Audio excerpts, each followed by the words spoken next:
جی next question Minhas شاہ صاحب کی طرف سے ہے، وہ پوچھتے ہیں جلدی شادی کرنے کا کوئی وظیفہ بتا دیں پلیز۔ بابا جان میرا سوال یہ ہے، جن اسلامی بھائیوں کی شادی نہیں ہو رہی، شادی میں مشکلات درپیش ہیں، ان کے لیے وظیفہ عنایت فرما دیں۔ جلدی شادی کرنے کا کوئی وظیفے سے تو نہیں ہوگا، پتہ نہیں اب آپ کے حالات و واقعات کیسے ہیں۔ ظاہر ہے کہ وہ ہو سکتا ہے آپ کے حالات و واقعات اجازت نہ دیتے ہوں، اس لیے آپ کا رشتہ نہ ہو رہا ہو یا گھر والے نہ کرنا چاہ رہے ہو۔ بہرحال ہر کام کے لیے ایک ہی وظیفہ ہے، اللہم ربنا آتنا فی الدنیا حسنہ وفی الآخرۃ حسنۃ وقینا عذاب النار۔ یہ دعا سورۃ البقرہ کی آیت نمبر 201 میں آئی ہے اور بخاری مسلم دونوں میں ہے۔ انس بن مالک کہتے ہیں کہ نبی علیہ السلام اور کوئی دعا کریں یا نہ کریں، آپ کی اکثر دعا یہی ہوتی تھی، اے اللہ ہمیں دنیا میں بھلائیاں عطا فرما اور آخرت میں بھلائیاں عطا فرما، اور سب سے بڑی بھلائی آخرت کی، ہمیں جہنم کی آگ سے بچا لے، آمین۔ تو اس کے اندر دنیا کی ہر بھلائی اس میں آ گئی ہے، چاہے وہ اچھی بیوی ہے، صحیح مسلم میں حدیث ہے نا کہ دنیا برتنے کی جگہ سب سے بہترین سرمایہ جو دنیا کا وہ نیک بیوی ہے۔ تو دنیا حسنہ میں یہ بھی داخل ہے، اور اس کا وائس ورثہ بیوی کے لیے خاوند ہے۔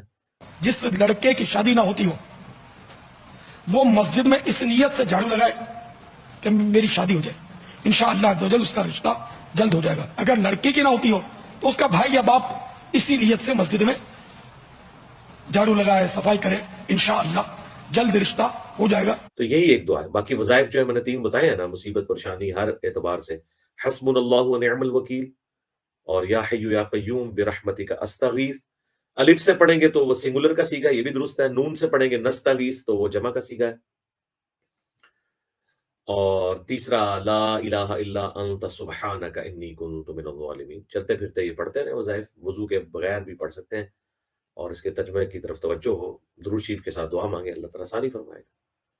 نیکسٹ، علاج کروانے کو ہم یعنی اسلام کا حصہ سمجھتے ہیں ہم، وہ جو فنیٹک قسم کے صوفیاء ہے جن کا یہ دعویٰ ہے کہ جی وہ جس حالت میں بھی اللہ رکھے اسی طریقے سے رہیں، جوئیں پڑی ہیں تو پڑی رہیں، بیمار ہیں تو بیمار ہی رہیں، اور پھر حضرت ایوب علیہ السلام کی طرف ایک جھوٹی روایت منسوب کرتے ہیں جو کسی حدیث کی کتاب میں بھی نہیں ہے کہ جی ان کے جسم میں کیڑے پڑ گئے اور کوئی کیڑا نیچے گرتا تھا وہ اسے اٹھا کے اوپر رکھ لیتے تھے۔ ان کی بیماری کا ذکر تو قرآن میں ہے، یہ آگے جو آپ نے صفرے لگا لگا کے باتیں کی ہیں یہ تو بالکل جھوٹ ہے، اس طرح کی تو کوئی بات نہیں ہے۔ میرے آقا اعلیٰ حضرت امام اہل سنت مولانا شاہ امام احمد رضا خان ملفوظات اعلیٰ حضرت میں فرماتے ہیں، حضرت خواجہ غریب نواز رحمۃ اللہ علیہ کے مزار سے بہت کچھ فیوز و برکات حاصل ہوتے ہیں۔ مولانا برکات احمد صاحب مرحوم جو میرے پیر بھائی اور میرے والد ماجد رحمۃ اللہ علیہ کے شاگرد تھے، انہوں نے مجھ سے بیان کیا کہ میں نے اپنی آنکھوں سے دیکھا کہ ایک غیر مسلم جن کے سر سے پیر تک تھوڑے تھے، اللہ پاک ہی جانتا ہے کہ کس قدر تھے، ٹھیک دوپہر کو آتا اور درگاہ شریف کے سامنے گرم کنکر اور پتھروں پر لوٹتا۔ ہم ہمیشہ سوچتا تھا بھگوان ہمارے پرابلم کا یہ الٹا سیدھا سلوشن کائے دیتا ہے؟ کب وہ بولتا ہے کہ گلٹیاں مارتے ہوئے ہمارے گھر آؤ تو ہر کام کروں گا۔ اب بتاؤ ہم سب بھگوان کا بچہ ہے نا؟ اور کہتا خواجہ اگن لگی ہے، یعنی اے خواجہ غریب نواز جلن ہو رہی ہے۔ تو کونو نارمل باپ اپنا بچہ کو بولے گا کہ گلٹیاں مار تو ہر کام کروں گا؟ تو ہر پپا کبھی بولا تھا کہ بیٹیا نیا ڈریس چاہیے تو چل گلٹیاں مار؟ تیسرے روز میں نے دیکھا کہ بالکل اچھا ہو گیا ہے۔ اس طرح کا کوئی بھی طریقہ علاج اس پلانٹ ارتھ کے اوپر ایگزسٹ نہیں کرتا۔ بڑے بڑے جو طریقہ علاج ہیں وہ 5 ہی ہیں۔ نمبر 1 جو اس وقت زیادہ اسٹیبلش ہے ایلوپیتھی ہے، نمبر 2 ہومیوپیتھک علاج ہے، اور نمبر 3 ہربل ہے، اور نمبر 4 سرجری ہے۔ جس طرح کسی شخص کو کوئی پھوڑا یا پھنسی ہے اس پہ آپ نشتر چلا کے اس کی پھر مرم پٹی کریں تو صدیوں سے یہ طریقہ علاج ہے، یہ اللہ تعالیٰ نے طریقہ علاج دیا ہے انسانوں کو۔ اور 5واں اگر کوئی ہے تو وہ جھاڑ پھونک ہے، سنت اذکار کے ساتھ دم ڈالنا۔ لیکن وہ دم میں بھی یہ والے کام نہیں ہوتے ہیں، وہ زیادہ تر جو شیاطین کے ایشوز ہیں، جادو کے ایشوز ہیں، ان چیزوں کو ایڈریس کیا جاتا ہے۔ وہ طریقہ علاج ایک الگ سے ہے، ہم اسے مانتے ہیں اگر اس میں شرکی الفاظ نہ ہو۔ تو یہ 5 طریقہ علاج، ایلوپیتھک، ہومیوپیتھک، سرجری، ہربل، یہ جڑی بوٹیوں کے ذریعے ہوتا ہے، اور 5واں جھاڑ پھونک۔ اس کے علاوہ اگر کوئی کلیم کرتا ہے تو آپ سمجھ لیں وہ فراڈ ہے۔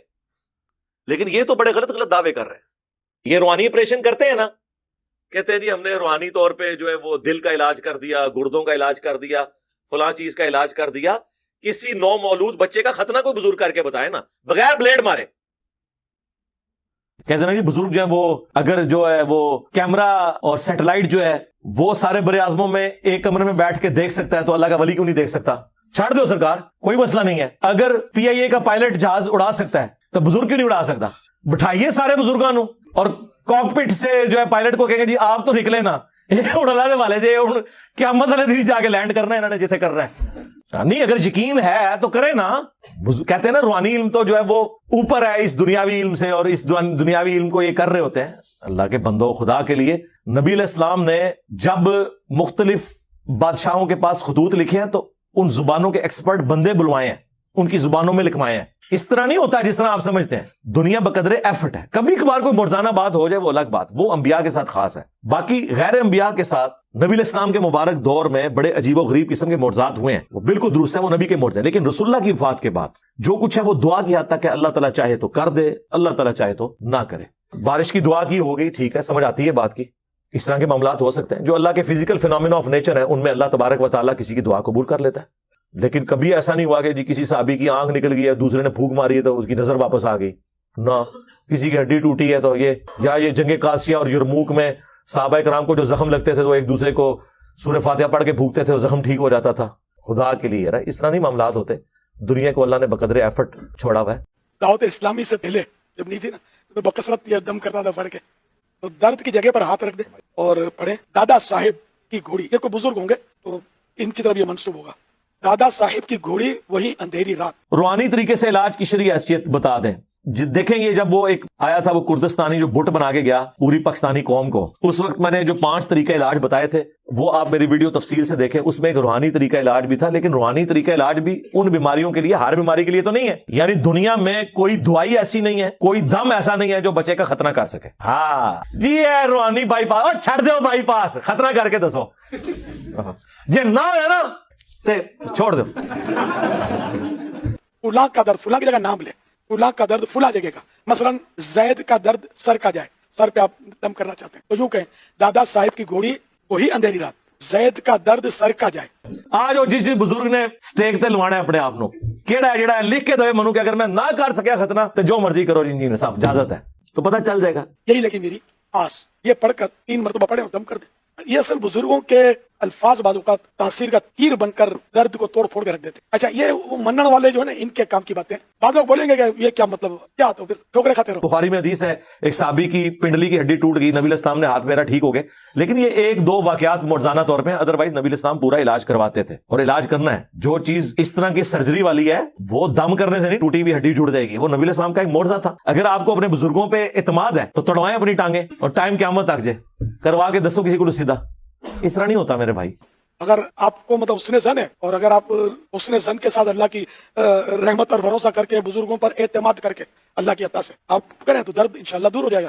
معجزات جب اللہ تعالیٰ کسی کے لیے چاہے ظاہر کر دیتا ہے، لیکن آپ نے معجزات اپنے بابوں کے لیے مانے ہیں تو پھر بہتر یہی ہے کہ پریکٹیکلی کر کے بتائیں. آپ جو آپ کلیم کر رہے ہیں وہ کر کے بتائیں. تجربہ ہے ہمارا تو بارہا تجربہ ہے. عبارتیں بیتیں کتابوں میں ملتی ہیں. یہ جیسے دہاڑ کا درد ہے کسی کے تو اس کی دہاڑ کو پکڑ کے یہ کہیں 4 کمائیں 32 کھائیں، واسطے قطب عالم کے ایک کو چھوڑ ایک نہ جائے. اب یہ 4 دہاڑوں کی تعداد 4 ہے. یہ دیکھیں گے نا بڑے دانت، یہ یہاں یہ چاروں چباتے ہیں. 32 دانت کے 32 ہی مشہور ہے. تو 4 کمائیں 32 کھائیں، یہ آسانی ہو جاتی 32 ہوں گا. پھر واسطے قطب عالم کے، یہ بزرگ کی طرف نسبت ہے. قطب عالم کا واسطہ ایک کو چھوڑ کر ایک نہ جائے. یہ نہ ہو کہ ایک دانت چلا جائے دوسرا اکیلا ہو جائے. اس طرح کی یہ اس سے بھی یہ منجن پر بھی اگر دم کر دے نا یہ پڑھ کے تو یہ منجن انشاءاللہ فائدہ کرے گا. بھائی جو سرجری کام کرتی ہے وہ بعض اوقات ادویات سے نہیں ہو سکتا، وہ فزیکلی آپ کو علاج کرنا ہے. اس طریقے سے جھاڑ پھونک کا ایک علاج جو ہے وہ چند ایک چیزوں کے لیے ہے جو اس کے ایکسپرٹس ہیں وہ کرتے ہیں. ہم علاج کو مانتے ہیں. صحیح بخاری صحیح مسلم دونوں میں حدیث ہے. اللہ کے محبوب صلی اللہ علیہ وآلہ وسلم نے فرمایا کہ اللہ تعالیٰ نے آسمان سے کوئی بیماری ایسی نازل نہیں کی جس کی شفا یا دوا نہ رکھی ہوئی ہو، اور جب وہ دوا اس بیماری کے موافق ہوتی ہے تو اللہ کے اذن سے شفا ہو جاتی ہے. لیکن وہ اللہ تعالیٰ نہیں رکھا ہوا ہے. صحیح بخاری کے اندر حدیث موجود ہے کہ شفا 3 چیزوں کے اندر ہے.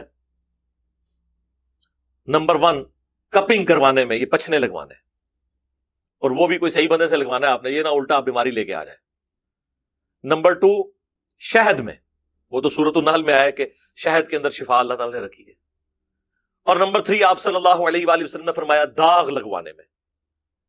جب کبھی کہیں پہ خون کی رگ کٹ جائے نا, خون رک نہ رہا ہو, تو پھر گرم کر کے پرانے زمانے میں نا وہاں پہ وہ چھری یا نیزے کی جو نوک ہے, جو لوہے کا حصہ جو بھی ہے, وہ گرم کر کے لگاتے تھے. اب تو الیکٹریکلی داغ دیا جاتا ہے. جامعہ ترمذی میں حدیث موجود ہے, ابو داؤد میں ہے, مشکات کے اندر ایک پورا چیپٹر ہے, آپ کو کتاب الطب مل جائے گا, دوسری جلد کے اندر. نبی علیہ السلام سے پوچھا گیا کہ یا رسول اللہ جب ہم بیمار ہوتے ہیں تو علاج کروایا کریں. آپ فرمایا علاج ضرور کرواؤ, اللہ تعالیٰ نے بڑھاپے کے علاوہ کوئی ایسی بیماری پیدا نہیں کی ہے جس کا علاج نہ ہو. اس طریقے سے صحیح مسلم میں حدیث ہے, نبی صلی اللہ علیہ وآلہ وسلم سے یہ بچھو کے کاٹنے پہ جو دم ہے اس کے بارے میں پوچھا گیا, تو آپ نے فرمایا کہ اگر اس میں شرکی الفاظ نہ ہو اور جو تم میں سے اپنے بھائی کو نفع پہنچا سکتا ہے وہ پہنچائے, اس کو دم کرے. دم کیا جاتا تھا. ایک اور حدیث ہے صحیح مسلم میں کہ اپنے زمانے جاہلیت کے دم مجھ پہ پیش کرو, اگر ان میں کوئی شرکی الفاظ نہ ہو تو تم اس طریقے سے انہیں کرتے رہو. بخاری اور مسلم دونوں میں کلونجی کے بارے میں ہے کہ موت کے علاوہ ہر مرض کی شفا اس کے اندر موجود ہے, لیکن ظاہر وہ ایک طریقے سے ہوگا نا. تواڈے سارے کام اللہ کرتا ہے, اللہ تو بغیر کوئی کام نہیں ہے. اصا جڑا بابے نے ٹھیکہ لیوا نا کہ ساڈے کو لاؤ, ساڈے گٹی گوڈے دباؤ تے ساڈے جیب وچ نوٹ پاؤ تے دربار دے وچ 1000 روپیہ سٹو تے دربار تے 10,000 دی چادر پا دیو تے بابے بھی تواڈا کام کر دے. نہ بابے تواڈا چادراں چودراں نال پیسے نال کام کوئی نہیں کرنا پا. کانوا لا یتناہون عن منکر, وہ منع نہیں کرتے تھے برائی کے کاموں سے, فعلوہ جو وہ کرتے تھے ایک دوسرے کو. ظاہر ہے کہ جو کام بندہ خود کر رہا ہے وہ کس منہ سے کسی دوسرے کو منع کر سکتا ہے. اب دیکھیں یہاں پہ یہ نہیں آیا کہ وہ نیکی کا حکم نہیں دیتے تھے, یہ بڑی حیران کن بات ہے, اور میں اس کو بار بار ایمفسائز کرتا ہوں کہ نیکی کی دعوت کرنا یہ دنیا کا آسان ترین کام ہے, برائی سے روکنا دنیا کا مشکل ترین کام. یہاں پہ یہ نہیں آیا کہ وہ نیکی کا حکم نہیں دیتے تھے, صرف ایک غلطی کا ذکر ہوا ہے بڑے پیمانے پہ, جسے کہتے ہیں نا ہم اردو میں کہ ہاتھی کے پاؤں میں سب کا پاؤں. سب سے بڑی چیز یہ ہے کہ برائی سے نہ روکنا, تو اس میں امپلائڈ ہے کہ نیکی کا حکم بھی نہیں دیتے ہوں گے, یا اگر وہ نیکی کا حکم دیتے بھی تھے تو وہ کوئی افیکٹو نہیں ہے جب تک آپ برائی سے نہ روکیں. یہی ہمارا تبلیغی جماعت سے بھی اختلاف ہے. وہ کہتے ہیں جی ہم نے اپنی کتاب کا نام فضائل اعمال رکھا ہے, ہم نے صرف لوگوں کو نیک کاموں کی ترغیب دلانی ہے, جب لوگ نیکی کی طرف آئیں گے خود برائی چھوڑ دیں گے. ایسے کبھی نہیں ہوتا, اور پریکٹیکلی نظر بھی آ رہا ہے کہ ہوتا بھی ایسے نہیں ہے. چلے بھی لگ رہے ہوتے ہیں, دودھ میں پانی بھی مل رہا ہوتا ہے. کیوں؟ بھی نیکیوں پہ زور ہے, اور کہیں تحت الشعور میں یہ بات بیٹھ جاتی ہے کہ قیامت والے دن شاید ہماری نیکیاں اتنی ہو جائیں کہ ہمارے گناہوں کا کفارہ بن جائے. اب یہ بہت سینسٹیو ایشو ہے اس طرح کی سوچ رکھنا, کیونکہ سورۃ البقرہ میں جو 7 یونیورسل ٹروتھ آئے ہیں ان میں سے ایک یہ بھی تھا کہ اگر کسی شخص نے ایک گناہ بھی کیا اور اس گناہ نے اس کا احاطہ کر لیا, وہ مارا گیا قیامت والے دن. اللہ تعالیٰ کسی ایک بڑے گناہ پر جو متواتر کیا جائے ایسی گرفت فرما سکتا ہے کہ اس کی باقی نیکیاں بھی اس کا شاید مقابلہ نہ کر سکے. تو یہ بڑا سینسٹیو ایشو ہے, اس کو ہلکا نہیں سمجھنا چاہیے. تو وہ منع نہیں کرتے تھے برائی کے کاموں سے. لبئس ما کانوا یفعلون, بے شک وہ بہت ہی برے اعمال تھے جو وہ کیا کرتے تھے, جن میں سب سے برا عمل یہ کہ وہ برائی کے کاموں سے روکتے نہیں تھے. صحیح مسلم میں حدیث ہے, ہو سکے تو برائی کو ہاتھ سے روکو. ظاہر ہے کہ ہاتھ سے روکنا حکومت وقت کا کام ہے, یا انسان اپنے گھر والوں کے ساتھ ایسا معاملہ کر سکتا ہے, بیوی بچوں کے ساتھ, جن پہ وہ حاکم بنایا گیا ہے, مسئول ہے, اللہ کی بارگاہ میں اکاؤنٹیبل ہے. اگر ہاتھ سے برائی نہیں روک سکتے تو زبان سے, زبان سے نہیں تو کم از کم دل میں برا جانو. لیکن فرمایا ذالک اضعف الایمان, یہ سب سے کمزور درجہ ہے ایمان کا کہ کوئی شخص صرف برائی کو دل میں برا جانے. یعنی اللہ تعالیٰ کی اپنے بندے سے یہ چاہت ہے کہ زبان سے کم از کم برائی کو برائی کہا جائے, گونگا شیطان نہ کوئی بنے. ڈاکٹر صاحب فرماتے تھے نا, گونگا شیطان, گونگے شیطان نہ بنو. حقیقت بات ہے خود نیکی کا کام کرنا بہت آسان ہے, لیکن کسی کو برائی سے روکنا یہ دنیا کا مشکل ترین کام ہے. آپ کو یعنی زندگی آپ کے لیے جیرن بنا دیں گے لوگ اگر آپ کسی کو برائی سے روکیں گے. اچھائی کی دعوت کریں, سب لوگ خوش ہیں. آپ جائیں بڑے سے بڑے پولیٹیشین کو, بڑے سے بڑے کسی ڈان کو جا کے کہیں کہ 5 وقت نماز پڑھنی چاہیے, وہ بڑا خاموشی سے سنے گا.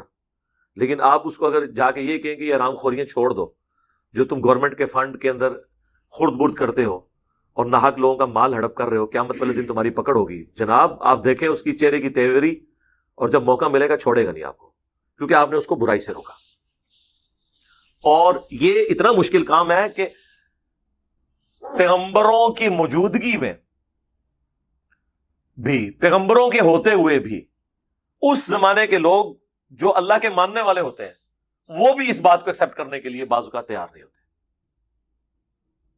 حضرت عیسیٰ ابن مریم بنی اسرائیل سے تھے نا، اللہ نے انہیں مسیحا بنا کر، منجی اور ہادی بنا کر بنی اسرائیل کے لیے بھیجا. یہودیوں کے پاس پروفیسیز موجود تھی کہ ہمارے اندر ایک مسیح آئے گا، وہ آگے چلا گیا، وہ آج تک انتظار میں ہے. اور جب دجال آئے گا نا، وہ ہوگا مسیح الدجال، جھوٹا مسیح. کیونکہ حضرت عیسیٰ بھی مردے زندہ کرتے تھے، وہ بھی مردے کو زندہ کرے گا، لیکن وہ جھوٹا مسیح، عیسیٰ ابن مریم سچے مسیح، وہ اس کو اپنا مسیح مان لیں گے. تو عیسیٰ ابن مریم جب بیت المقدس میں جا کے ان کی غلطیاں ان پہ ہائی لائٹ کرتے تھے، تو بجائے یہ کہ ان کی بات کو قبول کرتے، ان کے کفر کے فتوے انہوں نے جاری کر دیے. اللہ تعالیٰ نے غیبی طور پہ ان کی مدد کی اور انہیں زندہ آسمانوں پر اٹھایا، ادروائز وہ تو قتل کر دیتے. تو وہ تو پیغمبروں کے ماننے والے تھے جو بیت المقدس میں بیٹھے ہوئے تھے، کوئی بت پرست تو نہیں تھے، حضرت موسیٰ کے ماننے والے تھے. لیکن حضرت عیسیٰ علیہ السلام نے ان کی دم پہ پاؤں رکھ لیا تھا. حرام خوریوں سے، برائیوں سے، پیسے لے کے جھوٹے فتوے دینے سے انہوں نے روکا. انہوں نے کہا جناب کوئی میٹھی میٹھی باتیں کرو، فضائل اعمال پڑھو، یہ کیا کہہ رہے ہو آپ، یہ تو ہم نہیں سنیں گے. تو مجھے بتائیں، اگر حضرت عیسیٰ ابن مریم سے کوئی شخص حق بات سننے کے لیے تیار نہیں ہے تو میں تو شاہی کوئی نہیں. وہ کہتے ہیں بابے تو شاہی کوئی نہیں، تو میں بھی کہوں گا یار میں تو شاہی کوئی نہیں، تسی بھی شاہی کوئی نہیں. آپ سے کس نے سننی ہے بات؟ نہیں چھوڑیں گے. ہر بڑی کہانی ایک خاوند کی ہے جو مرید تھا ایک بابا جی کا. اس کی جب شادی ہوئی تو اس کی بیوی جو ہے وہ حافظہ تھی. اس نے کہا میں تینوں نیڑے نہیں لگن دینا جب تک تو بھی حفظ نہیں کرتا. شاہ جی تسی آندے ہو نا، پھر منو آمد بھی خاص ہو جاتی جی.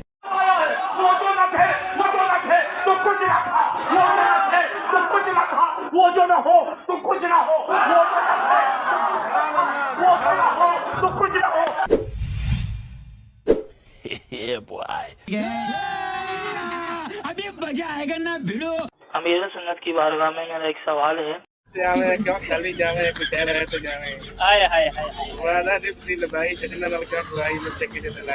تو جان کی مان پاؤں تو عرض کروں کہ ایک سائیں بھائی حج کر کے تشریف لائے، دعا کریں بالوں کا اس کے اور وہ کچھ کھجوریں لے کر آئے. تو ان میں سے ایک کھجور کھانے کے لیے جب میں نے کھولی تو اس میں سے ایک کیڑا نکلا.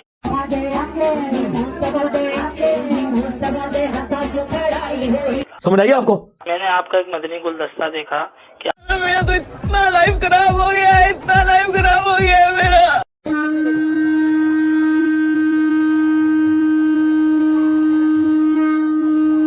آپ کے کپڑوں مبارک پر کچھ چونٹیاں آ گئی تھی اور ان چونٹیوں کو آپ چھوڑنے کے لیے واپسی گئے جہاں سے وہ چونٹیاں آپ کے کپڑوں پر لگی تھی. ہائے صدقے جاواں دسے کے ہوئے تے سر کڑائی چ.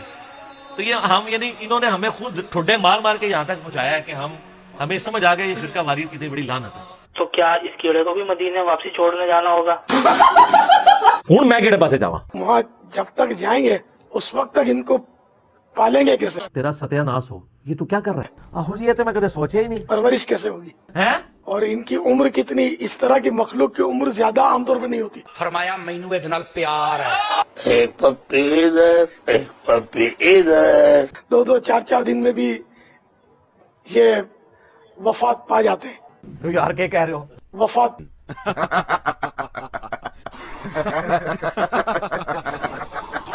اگر میں نے ایسا کیا بھی ہے اس میں ہمارا کیا قصور ہے میرے بھائی؟ تو کوئی ایسا کرنا شرعن واجب تو نہیں ہوتا نا جی جناب سانو نہ پیٹو، اپنے بزرگوں نو پیٹو. کہ وہ چونٹی جہاں سے آئی تھی وہاں چھوڑنے جائے. وہ دشواری تو ہے نا اس میں. عملہ نے جا کے پاؤ تھے تو بعض اوقات ایسا ہو جاتا ہے، موقع تو آپ ڈال دیتا ہوں.